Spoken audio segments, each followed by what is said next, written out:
Hello, this is my case study for AP 858 Data and Analysis.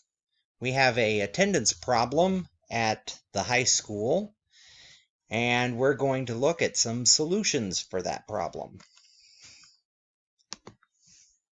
Here are the facts. The school has too many absences. 85% have missed 10 or more days in the first semester of this year. They have a chronic attendance problem from last year. This is my first year as the principal, according to the case study. The teachers, coaches, and counselors have been making the administrative decisions because whether or not the absence is excused is supposed to be approved by the principal, but that is not the case at this high school. The students and parents obviously don't see the importance of attendance at the high school, or else this number would not be so high, and you would not have over 600 of the students having 10 or so absences in the semester out of 900 students, which means 2/3 of your students have an attendance problem. And that's just in the first semester. The policy is obviously not being applied, and there are many potential truancy issues. So, what are the teacher and administrative responsibilities? Administration is responsible for excusing absences, and the teachers need to have their focus on teaching the students and having the students in the class. They don't need the added responsibility of deciding, is this excused or unexcused? They should simply be marking, are they present? Are they not? And leaving that other niceties up to the principal and other administrative officials. School policy is that the principal has to approve all excused absences. The application, obviously, the policy has not been applied. And there are many reasons that could possibly be. However, some of the reasons that are being given aren't even signed by the legal guardians. This practice puts the teachers under extra pressure. It is causing grades to fail. It can cause a lot of other academic issues that could cause accreditation issues for the school and likewise for the district. And what's worse is, out of the entire district, which has several high schools, this high school is the only one that has this problem. So obviously the district policy and the district support is there for a better attendance situation, but it is not being and has not been followed in the past by this school. So, obviously, we are going to have a new plan for the staff on how to handle attendance, added incentives for students to encourage a change in culture, and the use of more social systems to enforce this attendance and provide additional assistance for students. So, first, a change of the attendance system for the staff. The easiest way I can see is a change in the actual attendance, which is probably taken through a grading system like GoEduStar or PowerSchool, which means that the office can literally set it up so teachers can only assign absent, tardy, or present. And it's automatically unexcused until it is able to be switched by the office, but only by the people in the office. This would eliminate the teachers giving excused absences to students and would force the students and the parents of the students to be in communication with the principal over these absences and to be aware of the policy. Obviously, also, a lot of publicity needs to be going out to the area support groups in the community, showing the importance of correct attendance, the benefits of it, and supplying additional, hopefully, support coming from the community for that attendance to help make it easier for the parents and legal guardians to understand, no, this is where we need to be and this is why. This added benefit for the students, you could possibly do a student with perfect attendance gets excused from final exams, monthly incentives like a drawing for prizes provided by different community groups or the school, and likewise mandatory tutoring or detention if you have excessive absences from school, so that there's a consequence for these constant absences and an incentive to be there in the first place. Now, let's talk a little bit about some of the specifics that were dealt with.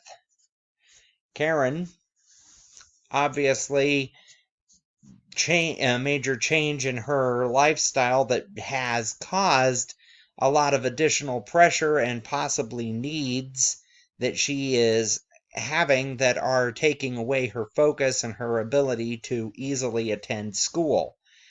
This means probably a referral to Children's Services so she could get additional aid, such as possibly some kind of babysitting assistance or other additional aid as necessary to help make it easier for her to be able to attend school now that she is married.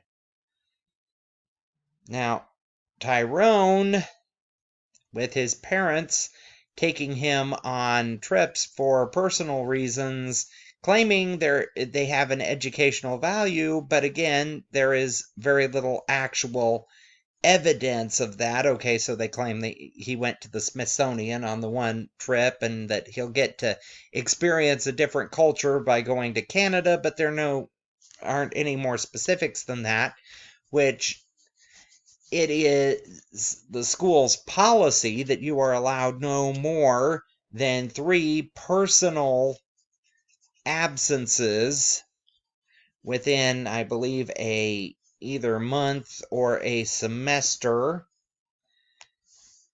And while family situations do occur, there obviously needs to be more communication between the parents and the school concerning these issues before they get approved as an excused absence. So obviously a parent meeting over this issue is going to be necessary.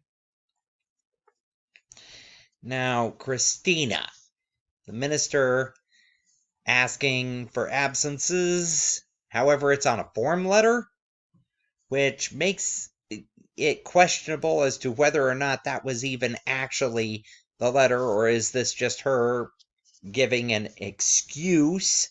The parents are dodging meetings that are being requested, and the grades are falling.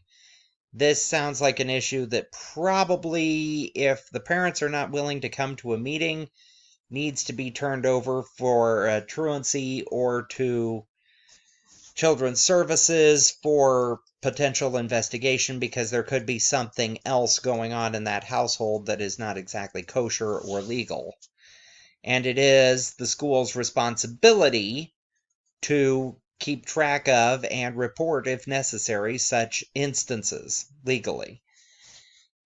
Carl, a vocational student, the family obviously looks at college as unnecessary, and this is more of a high skills type family. I believe they said the father was in construction.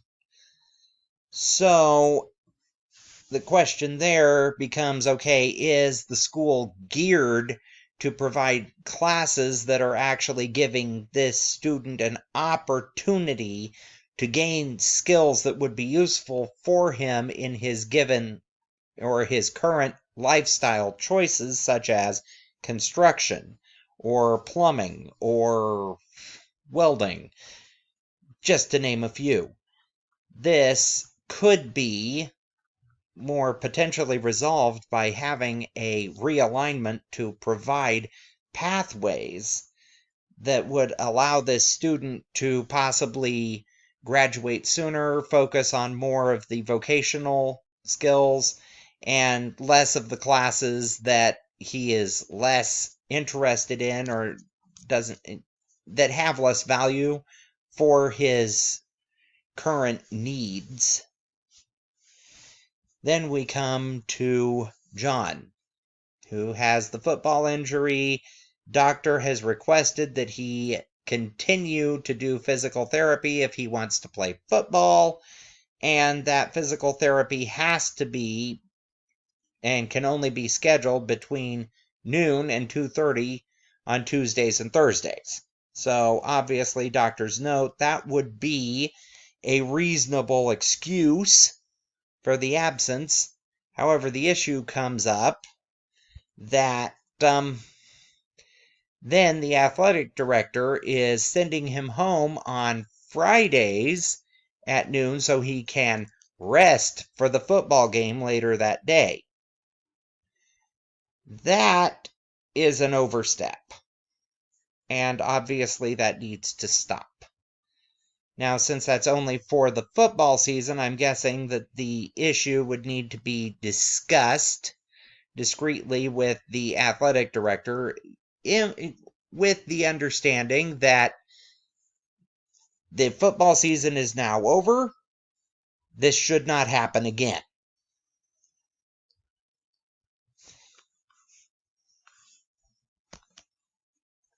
Now, the changes. Obviously, the gradebook change, absence requests have to come through the office. That needs to be publicized to all of the parents and explained to the staff in a general staff meeting where you show the attendance figures for the last year, the projections so far for this year, showing that obviously your chronic attendance problem is not going away. In fact, it seems to be increasing. And this obviously is not good because it will affect, and you can show this data-wise, the academic success of the students. You'll be able to show that those students that are missing more classes have grades and test scores that are lower than they could be, and how this does affect the class and the assessment and evaluation of their classes and the school. Obviously, the counselors who have been sitting back on the sidelines, not taking much action at all, need to be essentially brought to bear on this problem, and they need to start talking to and dealing with these students to find out more information, because obviously we have limited data and limited communication, and that needs to stop. The vocational pathways to help with the students who are losing interest or may have goals that do not include going on to college, but could be greatly enhanced by having some kind of a certification in a field such as welding, auto mechanic repairs, plumbing, HVAC systems. Those simple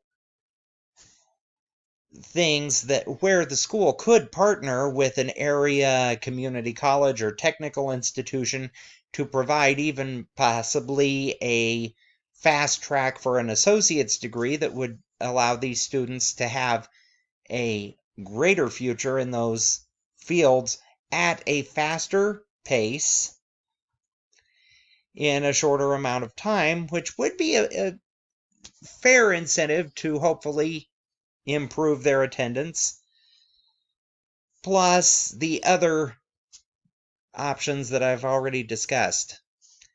Thank you for your time.